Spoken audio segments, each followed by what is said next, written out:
নবীজি বলেন আল্লাহর কাছে সবচেয়ে পছন্দের কথা হলো চারটা। ১ নাম্বার সুবহানাল্লাহ, ২ নাম্বার আলহামদুলিল্লাহ, ৩ নাম্বার লা ইলাহা ইল্লাল্লাহ, ৪ নাম্বার আল্লাহু আকবার। আবার এই চারটার মধ্যে শ্রেষ্ঠ কোনটা? আফজালুদ যিকরি লা ইলাহা ইল্লাল্লাহ। আল্লাহর কাছে সবচেয়ে শ্রেষ্ঠ জিকির হলো লা ইলাহা ইল্লাল্লাহ। পবিত্র কোরআনের দুটি আয়াতে কারিমা তেলাওয়াত করেছি। প্রথম আয়াতটি হলো সূরা আনআমের ১২০ নম্বর আয়াত। দ্বিতীয় যে আয়াতটি তেলাওয়াত করেছে এটা হলো সূরা আনআমের ১৫১ নম্বর আয়াত। সূরা আনআমের ১২০ নম্বর আয়াতে আল্লাহ একটা আদেশ করেছেন, আর ১৫১ নম্বর আয়াতে আল্লাহ নিষেধ করেছেন। আল্লাহ যে আদেশ করেছেন এটা হলো ওয়াদারু যাহিরাল ইসমি ওয়া বাতিনা, তোমরা প্রকাশ্য পাপ গোপন পাপ ছেড়ে দাও, এটা হলো আল্লাহর আদেশ।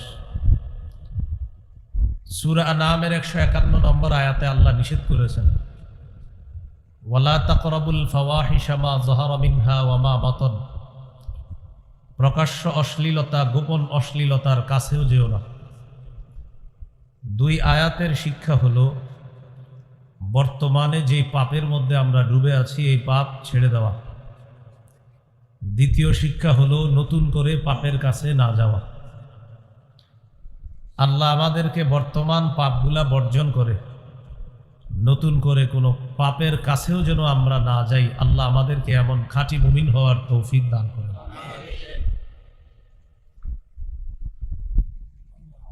আল্লাহ বললেন ওয়ালা তাকরাবুল ফাওয়াহিশা মা যাহারা মিনহা ওয়া মা বাতান, প্রকাশ্য অশ্লীলতা গোপন অশ্লীলতার কাছেও যেও না। অশ্লীলতা এখন আমাদের পকেটে পকেটে আছে। চাইলেই মানুষ এখন খুব সহজে অশ্লীল কোনো কিছু করা তার পক্ষে সহজ।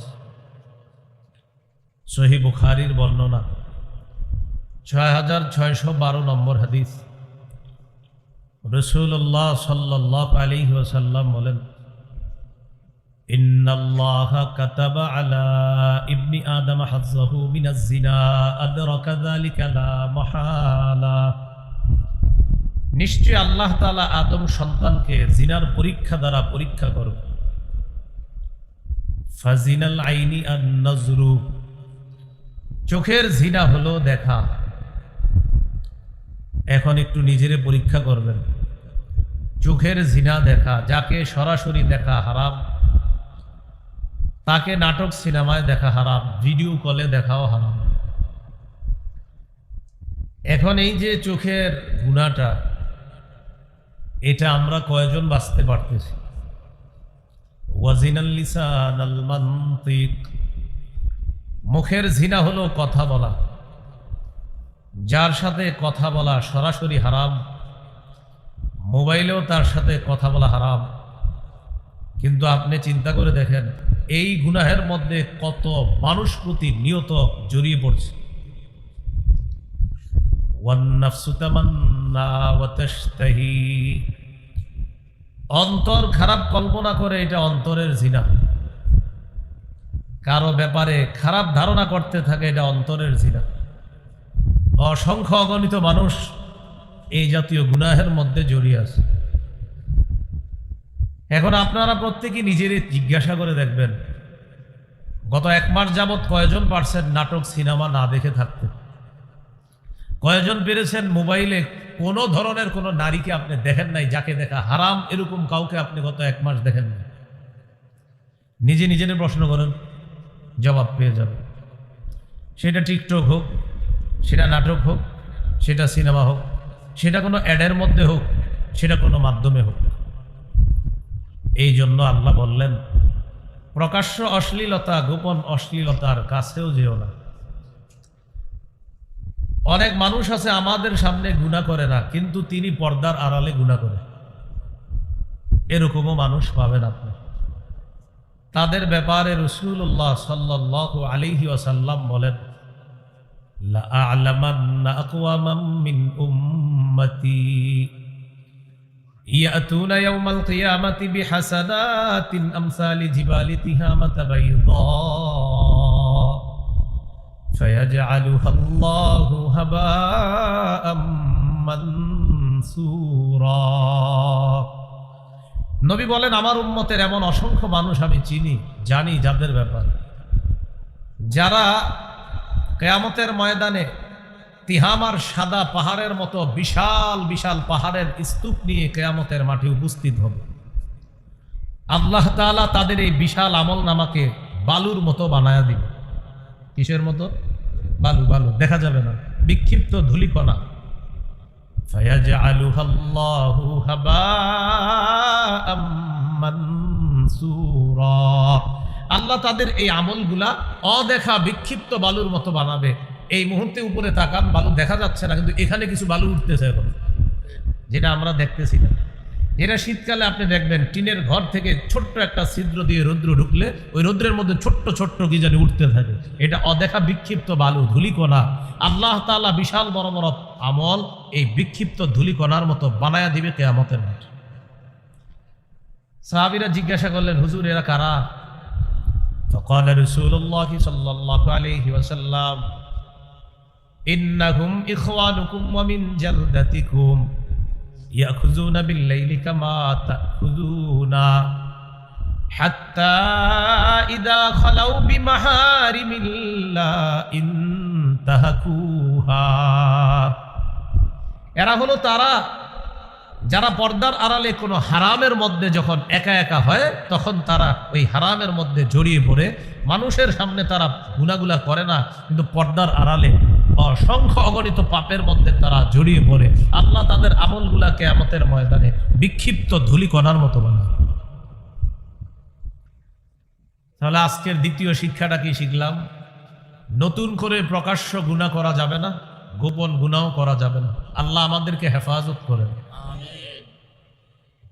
3 নাম্বার শিক্ষা,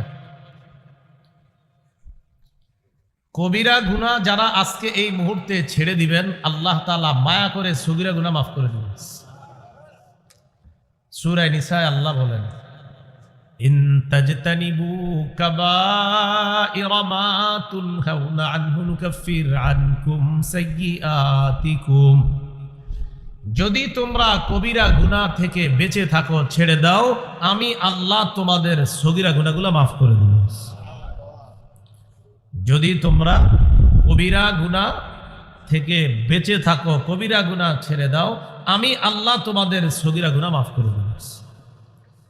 তাহলে আজকে 3 নাম্বার শিক্ষাটা শিখলাম, সগীরা গুনাহ আল্লাহ মাফ করে দিবে যদি কবিরা গুনাহ ছেড়ে দিই। কবিরা গুনাহের মধ্যে কারা আছেন প্রত্যেকে জানেন, আল্লাহ ছেড়ে দেওয়ার তৌফিক দান করেন। 4 নাম্বার আলোচনা, আমি যদি এখন আপনাদের সামনে ঘোষণা করি আগামী 24 ঘন্টা কারা কারা পারবেন 100 রাকাত নফল নামাজ পড়বেন, নফল নামাজ পড়ে একটা মোটরসাইকেল পুরস্কার হাদিয়া নেবেন, আমার মনে হয় সবাই হাত তুলবে যে 24 ঘন্টায় 100 রাকাত নফল নামাজ এটা কোনো ব্যাপার না। মোটরসাইকেল যারা চালাইতে পারে না তারাও হাত তুলবে, কেন? নিয়ে বেঁচে নেব, সমস্যা নেই। কিন্তু আমি যদি বলি আগামী 24 ঘন্টায় একটা গুনাহ কেউ করবেন না, কারা কারা পারবেন, তখন হাত উঠতে গিয়ে উঠবে না। কেন উঠবে না? হাত উঠার সময় অনেকের মনে পড়বে আমি তো সুদের সাথে গত 1 মাস যাবত জড়িয়ে আছি, আর আমি যদি হাত তুলি তো হলো না, আমি তো অলরেডি গুনাহের মধ্যে আছি। আরেকজনের হাত উঠবে না, কেন? আমি তো ঘুষের মধ্যে অলরেডি আছি, আমি কেমনে হাত উঠাবো? আরেকজনের হাত উঠবে না কেন? যে অমকের ভুলভাল বুঝ দিয়ে তার জমিটা আরেকজনের কাছে বিক্রি করে দিমু, ওরে বলবো যে ভাই আমারে বেশি কিছু দেওয়া লাগবে না, আপনার কাছ থেকে 5-6 হাজার টাকা আমারে দিয়ে দিলে হবে। আবার যারে বিক্রি করে দিব ওরেও এটা বলি, কিন্তু এর মাঝে আমি কৌশলে 3-4 লাখ টাকা হাতায় নিছি তার কাছ থেকে, যা সেটা ও বুঝে নাই, ক্রেতা বিক্রেতা কেউ বুঝে নাই। এই যে কাজটা আমি করব, এটা কি ভালো কাজ না পাপ? এজন্য হাত উঠতে গিয়ে উঠবে না। কেন? কারণ আমি তো অসংখ্য গুনাহের মধ্যে আছি, উঠবে কেমনে হাত? কি বুঝলাম? নেকির কাজ করার জন্য 1000 মানুষ চ্যালেঞ্জ দিতে প্রস্তুত, পাপের কাজ ছাড়ার জন্য হাত উঠতে প্রস্তুত না। এই জন্য আল্লাহ রাসূল বলছেন, এই হলো একজন মানুষ। এই মানুষটা প্রচুর নফল ইবাদত করে আবার পাপও করে, আর এই মানুষটা নফল ইবাদত একটু কম করে কিন্তু পাপ করে না। নবী বলেন এই মানুষটা আল্লাহর কাছে সবচাইতে শ্রেষ্ঠ আবেদ। তিরমিজির হাদিস 2305 নম্বর হাদিস। হাদিসের বর্ণনাকারী আবু হুরায়রা রাদিয়াল্লাহু তাআলা তিনি বলেন, قال رسول الله صلى الله عليه وسلم من يأخذ عني هؤلاء الكلمات فيعمل بهن أو يعلم من يعمل بهن। তোমাদের মধ্যে কে আছো এমন, আমি এখন কিছু কথা বলবো, এই কথাগুলা গ্রহণ করবা, নিজে আমল করবা, যারা আমল করবে তাদেরকে শিখাইয়া দিবা। আবু হুরায়রা রাদিয়াল্লাহু তাআলা আনহু হাত উঠাইলেন, হুজুর আমি আছি, আমি আপনার কথা গ্রহণ করব, নিজে আমল করব, অন্যকে শিখিয়ে দিব তারাও যেন আমল করে। এই হাদিস আপনাদের সামনে বলার আগে যারা শ্রোতা, এই হাদিস শোনানোর নিয়ম হলো যারা এই হাদিস শোনে তারা ওয়াদা করতে হয় যে আপনি এখন যা বলবেন আমরা সব মানব। না হলে এই হাদিস বলার নিয়ম কি? এই হাদিস বলার নিয়ম এটা যে এখন আমি আপনাদের সামনে যে হাদিসটা বলবো কারা কারা আছেন আমল করবেন, এটা হলো নিয়ম। তো সামনে যারা ওরা ওয়াদা করতে হয় আমরা আমল করব, আসলে করবেন তো? এই হাদিস শোনার আগে এটা নিয়ম। তো আবু হুরায়রা রাদিয়াল্লাহু তাআলা আনহুর হাত ধরলেন নবীজি, ধরে আদ্দা খামসা গুনে গুনে 5টা জিনিস শিখিয়ে দিছে। 1 নাম্বার, ইত্তাকিল মাহারিমা তাকুন আবাদান নাস। আবু হুরায়রা তুমি হারাম থেকে বাঁচো, নিষিদ্ধ জিনিস থেকে বাঁচো, মানুষের মধ্যে তুমি আল্লাহর সবচাইতে শ্রেষ্ঠ আবেদ ইবাদত গুজার বান্দা হয়ে যাবে। কি থেকে বাঁচতে বলছে? হারাম। বলেন হারাম খাবো না, হারাম বলবো না, হারাম করব না। মুখ দিয়ে হারাম বলবো না মানে মিথ্যা বলবো না, মুখ দিয়ে হারাম খাদ্য খাবো না, আর হারাম কর্ম করব না। এই হলো হারাম থেকে বাঁচো, মানুষের মধ্যে তুমি আল্লাহর শ্রেষ্ঠ আবেদ হয়ে যাবে। 2 নাম্বার, ওয়ারদ বিমা কসামাল্লাহু লাকা তাকুন আগনান নাস। আবু হুরায়রা আল্লাহ তোমার জন্য যা বরাদ্দ রাখছেন এতে তুমি খুশি হয়ে যাও। আল্লাহ তোমার জন্য যা বরাদ্দ রাখছেন এতে তুমি খুশি হও। এখানে আপনারা যারা আছেন কারো বেতন 20, কারো 15, কারো 25, কারো 50, যার 20 আছে আপনি 20 নিয়ে খুশি থাকেন, 50 ওয়ালার নিয়ে আপনি টেনশন করেন না। আপনি ভাবতেছেন 50 ওয়ালা মনে হয় অনেক ভালো, আপনি খোঁজ নিয়ে দেখেন ওই 50 আল্লাহ ওরে ব্যবস্থা করছে, কারণ ওর 50ই লাগে। আর আপনার যে 20 আপনি নিজের টেনশন চিন্তা করে দেখেন আপনার 20-এ আল্লাহ আপনাকে যথেষ্ট ভালো রাখছে, শুধু শুধু আরেকজনের 50 নিয়ে আপনি টেনশনে আছেন, বরং এই টেনশনে আপনি নিজের শেষ করতেছেন। হ্যাঁ, যদি বলেন হুজুর না ভালো নাই, তার মানে আপনি কোনো হারামের মধ্যে জড়িয়ে পড়ছেন, এরপর থেকে আপনি ভালো নাই। যাদের 15-20 হাজার ইনকাম, ওরা যদি হঠাৎ কোনো সুদি কারবারে জড়িয়ে পড়ে এরপর গজব লাগে ওদের কামাই। এর আগ পর্যন্ত খোঁজ নিয়েন ও 15-20-এ ভালো ছিল, যেই কোনো সুদ নামক ভয়ঙ্কর অপরাধে জড়িয়ে পড়ছে এরপর থেকে তার এই 20-এ হয় না। কেন? ওই যে গজব শুরু হয়েছে। তো রাসূলুল্লাহ সাল্লাল্লাহু আলাইহি সাল্লাম বলেন আল্লাহ তোমাকে যা দিয়েছেন এতে তুমি খুশি থাকো, তাকুন আগনান নাস। মানুষের মাঝে মনের দিক থেকে আল্লাহর কাছে সবচেয়ে ধনী মানুষ তুমি হবা। 3 নাম্বার, ওয়া আহসিন ইলা জারিকা তাকুন মুমিনা। তুমি প্রতিবেশীর সাথে উত্তম আচরণ করো, খাঁটি মুমিন হয়ে যাবে। আমি গাড়ি থেকে নামার পর মঞ্চে আসছি, আসতে আসতে গাড়ি থেকে সবার একের পর এক মুসাফা করছে। এইখানে আসার পর ওনারাও মুসাফা করছে, কিন্তু দেখেন যারা আমার সাথে আজকে মুসাফা করছে তাদের মাঝে এমনও লোক পাবেন যারা গত 5 বছর প্রতিবেশীকে সালাম দেয়নি, প্রতিবেশীকে সালাম দেয়নি। অথচ দেখেন আমি বা আমার পরে কোনো কেউ যেই আলেম আসে আমরা সবাই সালাম দিই। আপনারা যারা আছেন সবাই আমি যাওয়ার সময় দেখা যাবে সালামের বন্যা বসায় দিবেন আমার, কিন্তু প্রতিবেশীকে 5 বছর 10 বছর সালাম দেই না অনেক মানুষ। কেন দেয় না? সে তো আমগো পাশের ঘরের লোক, সালাম দেন না কেন? ও আমগো উত্তর পাড়ার আব্দুর রহিম মিয়া, তো সালাম দেন। কোন তো আমার বাতিতে লাগে, আরে সালাম দেন না কেন? অথচ রাসূলুল্লাহ সাল্লাল্লাহু আলাইহি সাল্লাম বলেন প্রতিদিন প্রতিবেশীকে একটা সালাম দিয়ে হলেও প্রতিবেশীর হক আদায় করো।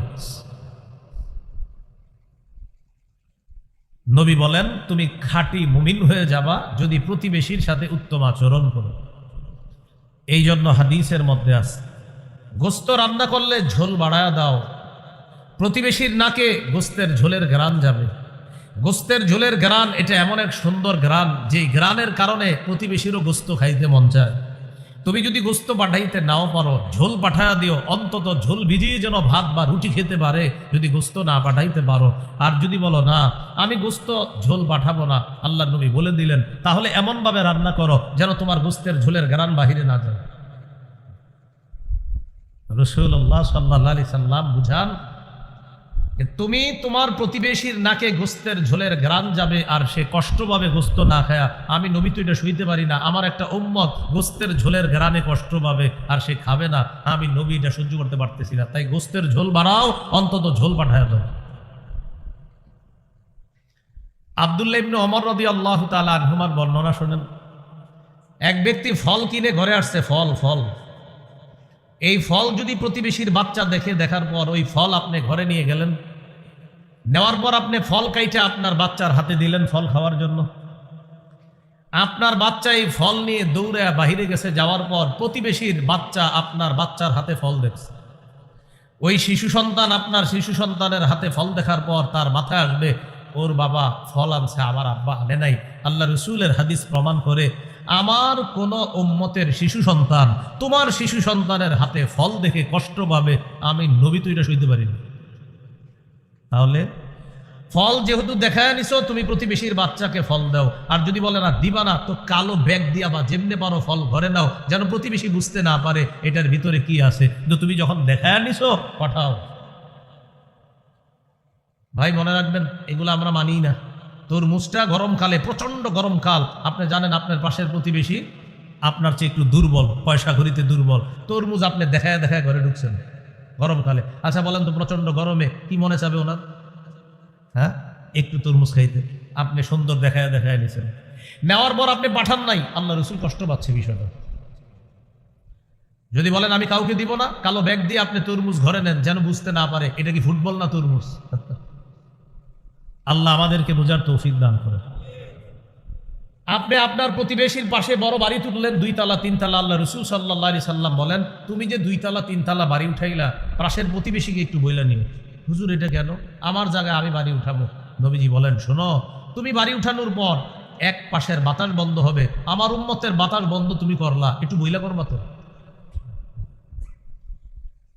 আমার উম্মতের বাতাস বন্ধ করবা এক পাশের, ওর একটু বইলা নাও। ও তো এতদিন বাতাস গ্রহণ করতো, তুমি বইলা নাও ভাইজান আমি তো একটা বাড়ি করবো।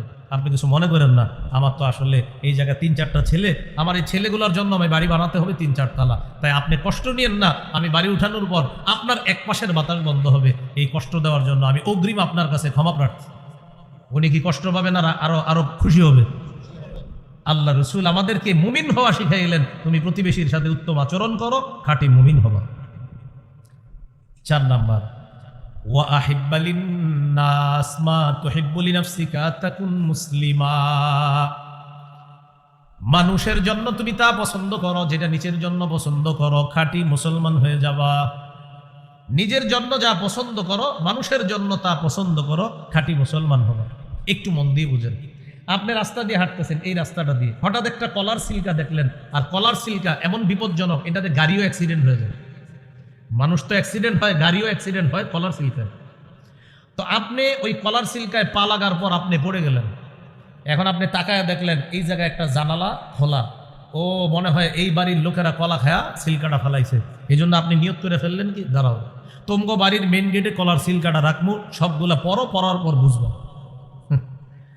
এখন এই যে আপনি কলার সিল্কাটা সরানোর পরিবর্তে ওদের বাড়ির দরজায় নিয়ে রেখে দিলেন এই নিয়তে যে তারাও যেন কষ্ট পায়, হাদিসের ভাষ্য অনুযায়ী আপনি খাঁটি মুসলমান হতে পারেন না। আপনার পায়ের মধ্যে ইটের একটা টুকরা লাগলো, হঠাৎ তাকায় দেখেন বাসার ছাদ থেকে ইটের টুকরা পড়ছে, আপনি চিন্তা করলেন মনে হয় এই বাসা থেকেই পড়ছে, যেহেতু এটার ছাদ দিতেছে এখন। এবার আপনি নিয়ত করলেন ঘরের দরজায় ইটের টুকরা কয়েকটা রাখবো, রাজমিস্ত্রি যারা আছে ওরাও যেন ইটের টুকরার উপরে পড়ে ব্যথা পায়, তারপর বুঝতে পারবে আমি ইটের টুকরার পায়ে কি পরিমাণ ব্যথা পাইছি। এই নিয়তে আপনি ইটের টুকরা কতগুলা ঘরের দরজায় রেখে দিলেন, হাদিসের ভাষ্য অনুযায়ী আপনি খাঁটি মুসলিম হতে পারেননি। রাসূলুল্লাহ সাল্লাল্লাহু আলাইহি সাল্লাম বলেন, কোনো ব্যক্তি যদি রাস্তা থেকে কষ্টদায়ক বস্তু এই নিয়তে সরিয়ে দেয়, কলার সিল্কা, ইটের টুকরা, ছোট্ট কোনো কাটা ইত্যাদি অথবা যে কোনো কিছু সরায়া দেয় এই নিয়তে যে আমার কোনো মুসলমান ভাই বোন যেন কষ্ট না পায়। গফারাল্লাহু লাহু মা তাকদ্দামা মিন যামবি, আল্লাহ তার আগের সব গুনাহ মাফ করে দেন। তাহলে মুমিন হওয়া শিখলাম, মুসলিম হওয়া শিখলাম। মুমিন হওয়া প্রতিবেশীর সাথে উত্তম আচরণ করা, মুসলিম হওয়া আমার কোনো ভাইয়ের জন্য কষ্ট কামনা না করা, বরং আমার প্রতিটা ভাইয়ের জন্য আমি ভালো কিছু কামনা করা, খাঁটি মুসলমান হওয়া। 5 নাম্বার, ওয়ালা তুকসিরিদ দিহকা ফাইন্না কাসরাতাদ দিহকি তুমিতুল কলবা। আবু হুরায়রা, বেশি হাসবা না, বেশি হাসি অন্তর মৃত বানিয়ে দেয়। বেশি হাসবা না, বেশি হাসি অন্তর মৃত বানিয়ে দেয়। এই জন্য বাস্তবিক অর্থেই দেখবেন কিছুক্ষণ হাসাহাসি করেন, লম্বা সময় হাসলেন, হাসার পর একটু কান্না করার চেষ্টা করেন, মুনাজাতে ভুলেও কান্না আসবে না, কারণ বেশি হাসতে হাসতে অন্তর শক্ত হয়ে যায়, তখন আর কান্না আসে না।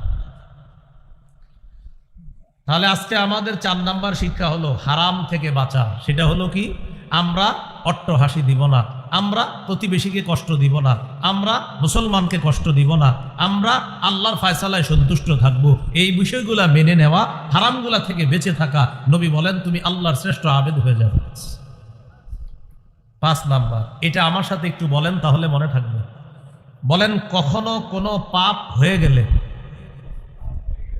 পাপের কথা সবাইকে বলে বেড়াবো না, প্রয়োজনে ব্যক্তিগতভাবে আল্লাহওয়ালা বুজুর্গকে বলতে পারবো, সবাইকে বলবো না। মানে আপনি একটা পাপের মধ্যে আছেন, এই পাপটা ছাড়তে পারতেছেন না, এখন আল্লাহওয়ালা কোনো বুজুর্গ আলেমের কাছে বলতে পারেন আমি তো এই পাপটা ছাড়তে পারি না, আমি এখন কি করব। তিনি পরামর্শ দিবেন এই কাজ করেন। তবে পাপ সবার কাছে বলে বেড়ানো যাবে না। সহিহ বুখারীর বর্ণনা, ক্বালা রাসূলুল্লাহি সাল্লাল্লাহু আলাইহি ওয়াসাল্লাম কুল্লু উম্মতি মুআফান ইল্লাল মুজাহিরিনা। নবীজি বলেন আমার উম্মতের সকলকে আল্লাহ মাফ করে দিবে, শুধু তাদেরকে না যারা গুনাহ করার পর অন্যদেরকে বলে বেড়ায়, তাদেরকে আল্লাহ মাফ করবে না। আমার উম্মতের সকলকে আল্লাহ মাফ করবে, তাদেরকে না যারা গুনাহ করার পর মানুষকে তাদের এই গুনাহ বলে বেড়ায়, পাপ বলে বেড়ায়, তাদেরকে আল্লাহ মাফ করবে না। নবীজি বলেন কিছু উম্মত আছে বোকার মতো, রাতের বেলা পাপ করে আল্লাহ তার পাপের উপর পর্দা ফালায়া রাখে, আল্লাহ তার পাপটা ঢাইকা রাখে, সকালবেলা সে বন্ধুদের কাছে বলে বেড়ায় আমিলতুল বারিহাতা কাযা ওয়া কাযা, আমি রাতের বেলা এই পাপ করেছি। আল্লাহ তাআলা তার পাপের উপর পর্দা ফালায়া রাখছিলেন, আল্লাহ পাপের উপর পর্দা ফালায়া রাখছে, আর ওই ব্যক্তি সকালবেলা অন্যদের কাছে তার পাপের কথা বলে বেড়ায়। নবীজি বলেন বোকার মতো এই কাজটা কেন করলা? তোমার পাপ তো আল্লাহ ঢেকে রাখছিলেন, তুমি ইচ্ছা করে পাপটা কেন আরেকজনের কাছে প্রকাশ করলে? সহিহ মুসলিমের এক হাদিস শুনেন, কিয়ামতের ময়দানে অনেক পাপীকে আল্লাহ ডাকবে পর্দার আড়ালে, ডাকার পর বলবে আতারিফু যামবা কাযা ওয়া কাযা, তুমি কি এই পাপ স্বীকার করো? 3 বার স্বীকৃতি নেওয়ার পর আল্লাহ তাআলা বলবেন তোমার কিছু কিছু ভালো কাজ আছে, আমি আল্লাহ এই ভালো কাজে খুশি হয়ে পর্দার আড়ালে তোমার পাপগুলা ঢেকে রাখলাম, তোমাকে মাফ করে দিলাম, ডান হাতে আমলনামা দিয়ে দিলাম, পর্দার বাহিরে গিয়ে কাউকে বলা দরকার নেই। তো আল্লাহ যেখানে পাপ ঢেকে রাখে, আমি আপনি পাপ খুলে দিলাম। তাহলে আজকের 5 নাম্বার আলোচনা গেল, পাপ হয়ে গেলে সবাইকে বলে না বেড়ানো। এখন পাপ করার পর বলে বেড়ানো এটা ফ্যাশন হয়ে দাঁড়িয়েছে, ফেসবুকে স্ট্যাটাস দেয়। বন্ধুরা এই নাটকটা দেখেছি, দেখার পর আমার এই অভিমত। ডিয়ার ফ্রেন্ডস, তোমরাও তোমাদের অভিমত শেয়ার করো। বন্ধুদেরকে একটা নাটক দেখছে, দেখার পর এটা ফেসবুকে দিয়ে আপনি সারা দুনিয়ারে সাক্ষী বানাইলেন। এইখানে অনেক ইয়াং ছেলেরা আছেন, যুবকরা, এই পাপের স্ট্যাটাস যারা দিচ্ছেন আজকে রিমুভ করেন। আল্লাহর কসম বলছি, আপনার সাক্ষী বাড়াইতেছেন গুনাহের, আজকে রিমুভ করেন, আজকে ফেসবুক থেকে ডিলিট করে দেন, আর সাক্ষী নতুন করে বাড়ায়েন না। আল্লাহ আমাদেরকে বোঝার তৌফিক দান করেন। এগুলো 5 নাম্বার কথা। 6 নাম্বার, এটা আমার সাথে বলেন, মনে থাকবে। বলেন যে কোনো পাপ পাহাড়ের মতো মনে করব, যে কোনো পাপ পাহাড়ের মতো মনে করব। তাহলে পাপ হয়ে গেলে কিসের মতো মনে করব বলেন তো? পাহাড়ের মতো মনে করব যে কোনো পাপ। সহিহ বুখারীর বর্ণনা, আব্দুল্লাহ ইবনে মাসউদ রাদিয়াল্লাহু তাআলা আনহুর বর্ণনা, তিনি বলেন ইন্নাল আবদাল মুমিনা ইয়ারা যুনুবাহু কান্নাহু কাঈদুন তাহতা জাবালিন ইয়াখাফু আন ইয়াকা আলাইহি। ইমানদার বান্দা গুনাহকে মনে করে একটা পাহাড়, এই পাহাড়ের নিচে সে বসা, এই পাহাড় আমার উপর পড়বে, আমি ধ্বংস হয়ে যাব। ওয়া ইন্নাল ফাজিরা ইয়ারা যুনুবাহু কাযুবাবিন মাররা আলা আনফিহি। পাপাচার বান্দা গুনাহকে মনে করে মাছির মতো, মাছি নাকের ডগার সামনে দিয়ে যায় আর চলে আসে। ইমানদার বান্দা গুনাহকে মনে করে পাহাড়, এই পাহাড় আমার উপর পড়বে, আমি ধ্বংস হয়ে যাব। পাপাচার বান্দা গুনাহকে মনে করে মাছি, এই মাছি নাকের ডগার সামনে দিয়ে যায় আর চলে আসে।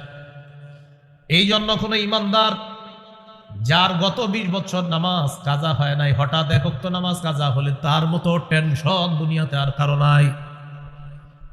গত 20 বছর এক ব্যক্তির এক ওয়াক্ত নামাজ কাজা হয় নাই, হঠাৎ তার নামাজ কাজা হইলে দেখবেন সারাদিন পেরেশান। ভাই কি হয়েছে আপনার, এমন করেন কেন? কিছু বলে না।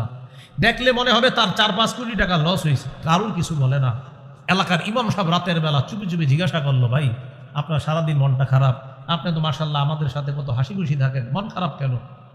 তখন জবাব দেয়, হুজুর গত 20 বছর আমার এক ওয়াক্ত নামাজ কাজা হয় নাই, আজকে হঠাৎ আমার নামাজ কাজা হয়ে গেছে। চোখের পানি ছেড়ে দিয়ে এই লোকটার হালাত এমন অবস্থা হয়ে যায়।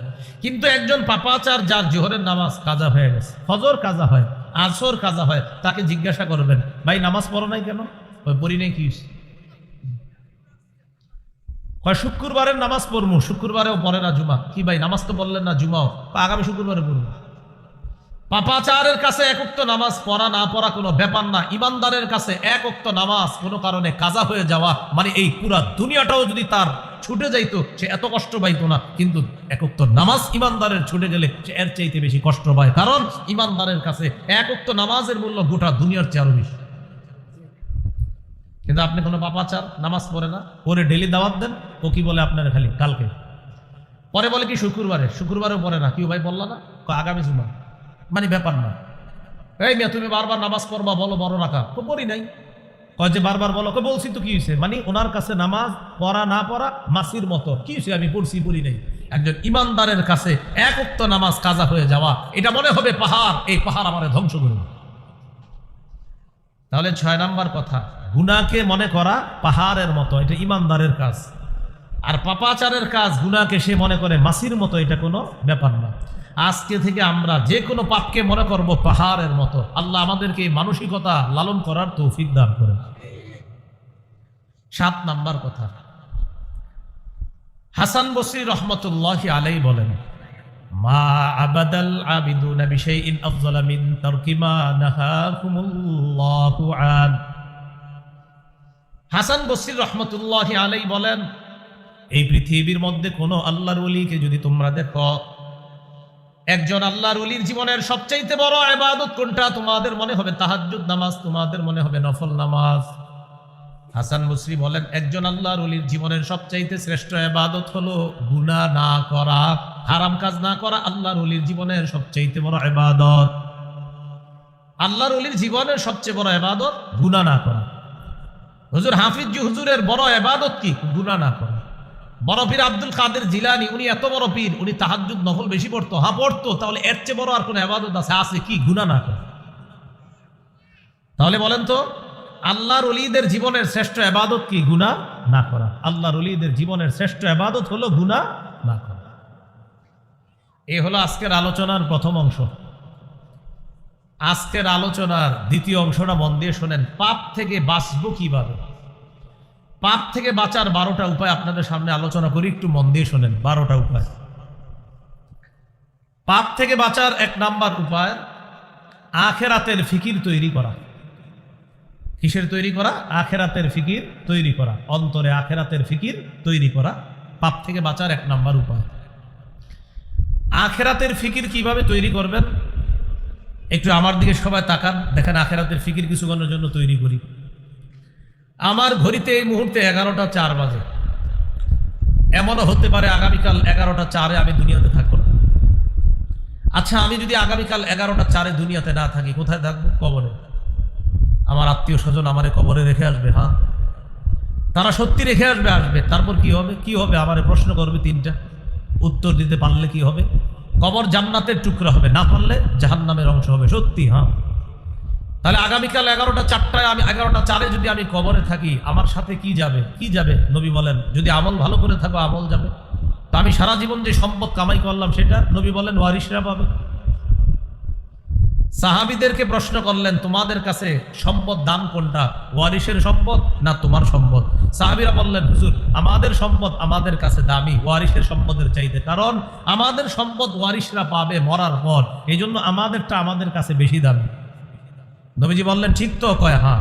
এবার আমার দিকে তাকান, এটা হলো আমার সম্পদ, এটা ওয়ারিশের সম্পদ কখন পাবে আর কি পরে মনে করেন। তো নবীজি বলেন একটা হলো আমল আর একটা হলো মাল। তোমার আমলটা হলো তোমার সম্পদ, তোমার মাল হলো ওয়ারিশের সম্পদ। নবী বলেন তোমার আমল হলো তোমার সম্পদ, তোমার মাল হলো ওয়ারিশের সম্পদ। বলেন তো ভাই আমল কার সম্পদ? আমার। বলেন আমল কার আর মাল কার? ওয়ারিশ। তো নবীজি বললেন তোমরাই তো বললা তোমাদের সম্পদ বেশি দামি। হ্যাঁ। নবীজি বললেন তোমাদের সম্পদ হলো আমল, ওয়ারিশের সম্পদ হলো মাল, তাই তোমার সম্পদ এটা পাবে ওয়ারিশ, আর তোমার যে আমল নামা এটা তুমি পাবা। রাসূলুল্লাহ সাল্লাল্লাহু আলাইহি সাল্লাম বলেন মৃত্যুর পর যখন কবরে যাবা তোমার আমল তোমার সাথে যাবে আর তোমার মাল তোমার ওয়ারিশরা পাবে। এবার তুমি চিন্তা করো কোনটা বেশি গুরুত্ব দেওয়া দরকার। তাহলে আমাদের সম্পদের নাম কি বলেন তো? আমল। বলেন আমাদের সম্পদের নাম কি? আমাদের সম্পদের নাম কি? আর ওয়ারিশের সম্পদের নাম মাল। বলেন আমাদের সম্পদের নাম আমল, ওয়ারিশের সম্পদ। নবীজি বলেন যা কামাই করছো ওয়ারিশ পাবে, যা আমল করছো তুমি পাবে। এইভাবে আপনি আখেরাতের ফিকির তৈরি করা। আরেকটা ফিকির তৈরি করেন, আপনাকে ডাক্তার বলল আগামী 24 ঘন্টা আপনার শরীরটা আর টিকে থাকবে, শরীর ড্যামেজ হয়ে গেছে, 24 ঘন্টার পরে আপনি বেঁচে থাকবেন না, আস্তে আস্তে আপনার শরীর ড্যামেজ। এই 24টা ঘন্টা আপনার কি অবস্থা হবে আপনি একটু চিন্তা করেন তো। বাসায় আসলেন, আসার পর আপনার আব্বা আপনাকে বকাঝকা শুরু করলো, আপনি আপনার আব্বার দিকে হাসি মুখে তাকায় থাকবেন, কেন? আব্বা বকেন, 24 ঘন্টা পর আর পাবেন। বন্ধুরা আপনারা যদি সবাই মিলেও বকাঝকা করে, তো তুই ভালো নাই না সেই না, অন্যদিন রাগ হয়ে গেল আজকে রাগ হন না, কেন?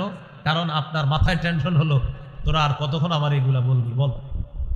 আপনার ভাই বোন, আপনার আত্মীয় স্বজন সবাই আপনার আসতে জ্বালায়, কিচ্ছু বলেন না, কারণ আপনি তাদেরকে বলেন নাই যে 24 ঘন্টার মধ্যে আমার শরীরটা আস্তে আস্তে ড্যামেজ হয়ে যাবে, আমি দুনিয়া থেকে বিদায় নিব। ঘটনা চক্রে ওই 24 ঘন্টার নামাজও এসে গেছে। ডাক্তার বলার পর জোহরের নামাজটা পাইছেন, বলেন তো এই জোহরটা কেমন পড়বেন? হ্যাঁ, কত কত যত্ন নিয়ে পড়বেন, কারণ আমি তো থাকবো না। আসর কত যত্ন নেবেন, মাগরিব কত যত্ন, এশা কত যত্ন। তাহলে ডাক্তার বলার কারণে সব কিছুর প্রতি আপনার এত যত্ন আইসা দিল। আল্লাহ তাআলা বলে দিয়েছেন মৃত্যু যে কোনো সময় তোমার হয়ে যাবে, অতএব প্রত্যেকটা নামাজ আজকে থেকে আমার আপনার মনে রাখা যে এটা আমার জীবনের শেষ নামাজ। এইভাবে আপনি মৃত্যুর কথা স্মরণে আসেন, দেখবেন আপনার গুনাহ অটোমেটিক চলে যাচ্ছে। আমি বললাম তো আগামী 24 ঘন্টা আপনারা ট্রাই করেন, আখেরাতের স্মরণ আনেন। এলাকার মানুষ বলবে ওর হয়েছে কি রে। আপনি যখন আখেরাতের ফিকির তৈরি করবেন, এলাকার মানুষ বলবে ওর কি হয়েছে, মানে আপনার ভিতরে আলাদা চেঞ্জিং দেখে তারা বলবে ওর কি হয়েছে, মানে ওরাও বুঝতেছে আপনার মধ্যে আলাদা একটা কিছু কাজ করতেছে। এই হলো 1 নাম্বার আখেরাতের ফিকির তৈরি করা। 2 নাম্বার খাঁটি তওবা করা। সূরা তাহরিমের 8 নম্বর আয়াতে আল্লাহ বলেন ইয়া আইয়ুহাল্লাযীনা আমানু তুবু ইলাল্লাহি তাওবাতান নাসুহা আসা রাব্বুকুম আন ইউকাফিরা আনকুম সাইয়্যাতিকুম। আল্লাহ বলেন হে ঈমানদার তোমরা আল্লাহর কাছে খাঁটি তওবা করো, আশা করা যায় তোমাদের রব তোমাদের জীবনের গুনাহগুলো ক্ষমা করে দিবেন, তোমাদের রব তোমাদেরকে মাফ করে দিবেন। তাহলে 2 নাম্বার খাঁটি তওবা করা। তবে এখন আবার মনে রাখতে হবে তওবার 4টি শর্ত। বলেন কয়টা শর্ত? বলেন 1 অতীতের গুনাহ ছেড়ে দেওয়া, 2 গুনাহের উপর অনুতপ্ত হওয়া, 3 দৃঢ় প্রতিজ্ঞা করা আমি ভবিষ্যতে এই গুনাহ করব না, 4 আমার জিম্মায় বান্দার হক থেকে থাকলে এই হক আদায় করে দেওয়া। এই 4টা হলো তওবার শর্ত। 1 নাম্বার অতীতের গুনাহ ছেড়ে দেওয়া, 2 নাম্বার অতীতের গুনাহের উপর অনুতপ্ত হওয়া, 3 নাম্বার দৃঢ় প্রতিজ্ঞা করা ভবিষ্যতে এই গুনাহ না করার, 4 নাম্বার জিম্মায় বান্দার হক থেকে থাকলে এই হক আদায় করে দেওয়া। এখন গুরুত্বপূর্ণ কথাটা শোনেন, সুদে যারা আরেকজনের টাকা আনছেন, মনে করেন আপনি একজনের কাছ থেকে 500 টাকা পান, এই 500 টাকা আনছেন, সুদে আনছেন আরো 50, এইভাবে 50, 100 এইভাবে করতে করতে সুদে আপনি 50,000 টাকা শুধু সুদের অংশ আনছেন মানুষের কাছ থেকে। আপনারা মনে রাখবেন এই 50,000 আপনার না, যাদের থেকে আনছেন তাদের। আবারও বলছি, আমি মন খারাপ করেন না, আপনারা কারো কাছ থেকে 100 টাকা পাইতেন, 100 টাকা নেওয়ার সময় সুদে আনছেন 10 টাকা, এই 10 টাকা আপনার না, এটা তার। হুজুর হ্যাঁ আমারে দিছে, হ্যাঁ আপনারে দিছে, বেচারা একদম চিপাই বুড়ে দিছে আপনারে, এটা আপনার না, এটা তার। অনেক সুদখোর ভাবে কি আমি ভালো হয়ে যাব, ভালো হইয়া হজ কইরা আইসা একদম সব ঠিকঠাক, হ্যাঁ ডিজিটাল পদ্ধতির ভালো হওয়া। আপনি যাদের কাছ থেকে সুদে আপনার টাকাগুলো আনছেন, যারা যারা পাওনা, ওদের টাকা না দেওয়া পর্যন্ত আপনি 40 বার 50 বার সারা জিন্দিগি আপনি প্রতি বছর হজ করেন, কোনো লাভ হবে না। আপনি তাদের টাকা আগে ফেরত দেন। আপনি 7 লাখ টাকা দিয়ে হজে গেছেন না, এটা না করে ওদের টাকা ফেরত দেন, আপনি টাকা ফেরত দেন তাদের। তাহলে তওবা 4টি শর্ত: 1 নাম্বার অতীতের গুনাহ ছেড়ে দেওয়া, 2 নাম্বার গুনাহের উপর অনুতপ্ত হওয়া, 3 নাম্বার প্রতিজ্ঞা করা আমি ভবিষ্যতে গুনাহ করব না, 4 নাম্বার আপনার জিম্মায় যেই পাওনা আছে এই পাওনা আপনি আদায় করে দেওয়া। আল্লাহ কথাগুলা মনে রাখার তৌফিক দান করেন। এইগুলো খাঁটি তওবা, গুনাহ মাফের 2 নাম্বার উপায়। গুনাহ মাফের 3 নাম্বার উপায় ইস্তেগফার বেশি বেশি পড়া। পড়েন আস্তাগফিরুল্লাহ আস্তাগফিরুল্লাহ আস্তাগফিরুল্লাহ।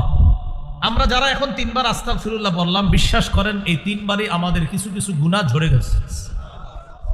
সূরা আলী ইমরানের 135 নম্বর আয়াতে আল্লাহ বলেন, والذين إذا فعلوا فاحشة أو ظلموا أنفسهم ذكروا الله فاستغفروا لذنوبهم ومن يغفر الذنوب إلا الله ولم يصروا على ما فعلوا وهم يعلمون।